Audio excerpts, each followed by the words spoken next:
हिमाचल प्रदेश का स्पीति इलाका, यहाँ मिनिमम जो है 10,000 और मैक्सिमम 15,000 के बीच में यहाँ गांव बसे हैं।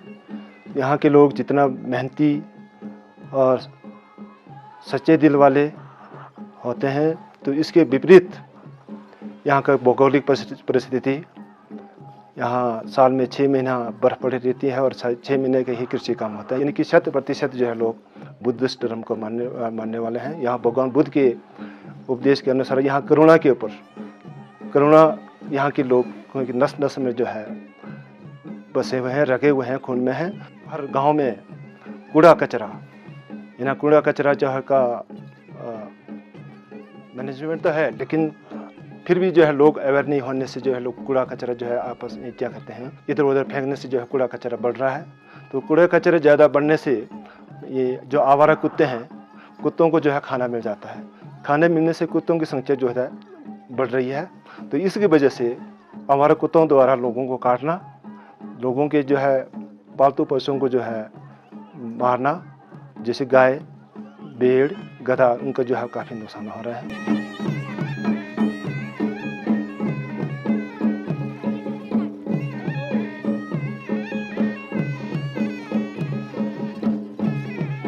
सबसे पहले तो जो स्मॉल एनिमल रेयर करते हैं, काफ़ी नीचे, जैसे स्पीति के निचले इलाकों में चले जाओ तो उन्होंने भेड़ बकरियां पालना बिल्कुल बंद कर दिया। वो लोग इसलिए रेयर करते हैं क्योंकि उनको अपने फीड्स के लिए खाद चाहिए होता है, और क्योंकि एग्रीकल्चर इनका एकमात्र सोर्स है इनकम कमाने का, तो मैक्सिमम लाइफ स्टॉक वो लोग इसीलिए रेयर करते हैं।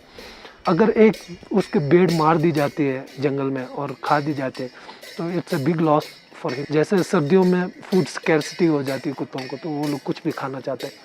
तो जैसे कोई छोटा बच्चा निकल जाता है इधर उधर, तो वो लोग इवन बच्चों पे भी हमला कर रहे हैं। और डॉग बाइट के केसेस जो डाटा है आपको हेल्थ सेंटर से मिल जाएगा, जो काजा से काफ़ी ज़्यादा है।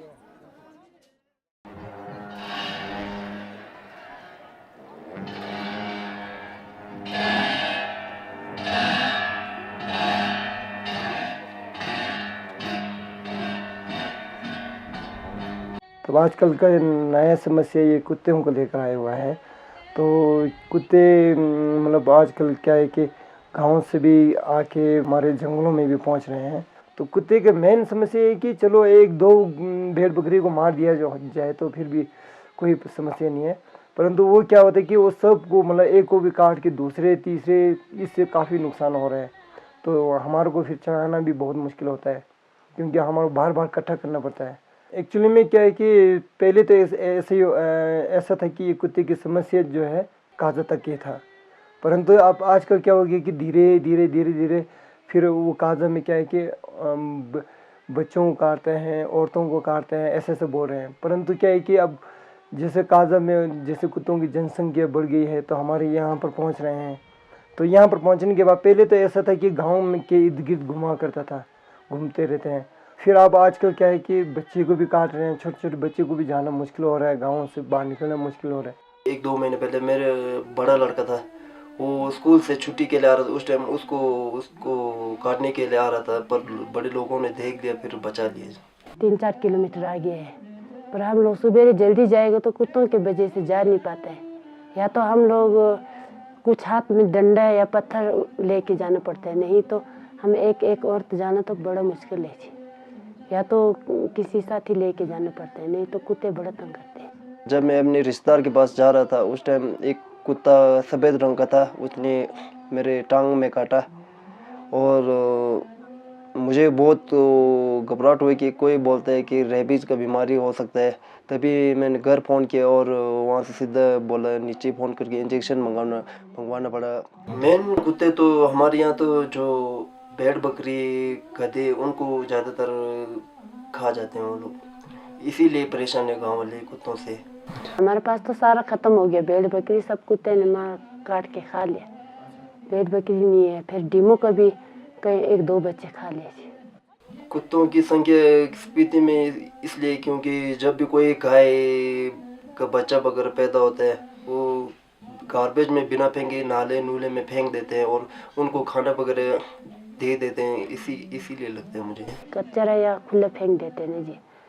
पहले तो गार्बेज नहीं होने की वजह से खुला छोड़ते हैं, खुला फेंक देते हैं, तभी कुत्ते ज़्यादा आते हैं। इस वजह से सारे जितने भी एडमिनिस्ट्रेशन है उन पर प्रेशर पड़ा और सारे ये एनिमल हस्बेंड्री, फॉरेस्ट डिपार्टमेंट, इन सब ने इकट्ठे होके फिर ये प्लान किया और पब्लिक के सपोर्ट से, वैसे एडमिनिस्ट्रेशन अगर इकट्ठे भी हो जाए तो कुछ नहीं होना था, पब्लिक का सपोर्ट नहीं होता तो पब्लिक ने भी सपोर्ट किया। फिर इन सब ने मिलके हमने ये ABC प्रोग्राम शुरू किया है। तो हम सब ने मिल के एक कैंप प्लान किया, काफ़ी बड़ा कैंप था। हमने काजा रंगरिक कवर किया था उस कैंप में और करीब 202 डॉग्स की हमने स्टरलाइजेशन की थी और कम से कम 300 के आसपास एंटी रेबीज़ वैक्सीनेशन की थी उनके। काफ़ी लोग ऐसे बोल रहे थे कि आपने ऑपरेशन किया और बच्चे हो गए।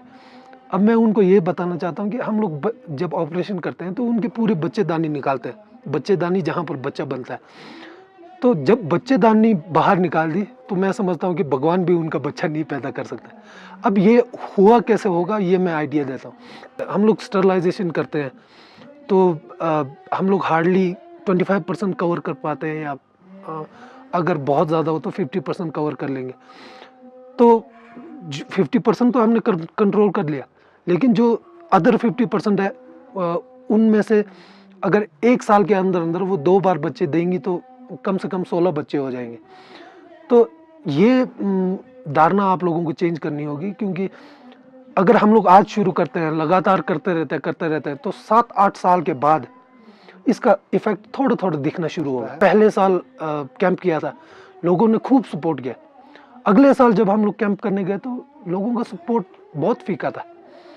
तो लोगों को ये समझना चाहिए कि अगर आप चाहते हैं कि डॉग पॉपुलेशन कम हो तो सपोर्ट बराबर रखें 7-8 साल तक कम से कम, तो आपको इफेक्ट दिखने लगेगा। तो शायद और आपको मोटिवेशन मिले हमको हेल्प करने की। लोगों को ये समझना होगा कि जो है एकदम से ये जैसे कुत्ते का ऑपरेशन यानी कि स्टेरिलाइजेशन जो है एकदम से कंट्रोल नहीं होगा, तो इसका एक लंबा प्रक्रिया है, इसको जो है धीरे धीरे कम किया जा सकता है।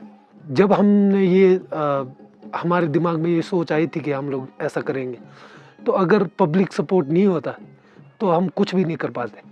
तो मेरी आप लोगों से दरख्वास्त है कि आप लोग जैसे पहले सपोर्ट किया था हमें, वैसे ही सपोर्ट करते रहें, क्योंकि अगर आप लोग सपोर्ट नहीं करेंगे तो कुछ भी नहीं हो पाएगा।